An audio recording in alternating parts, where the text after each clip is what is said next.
What's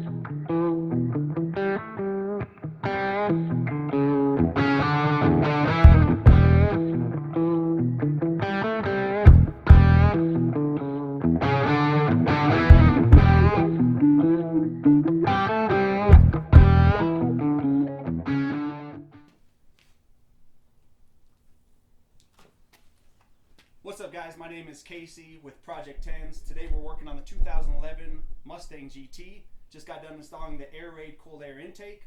Now we're going to be installing the Rev-X SCT tuner. We have a performance tune from VMP Tuning, and we'll be putting that on now. Get all the horsepower we can out of this thing.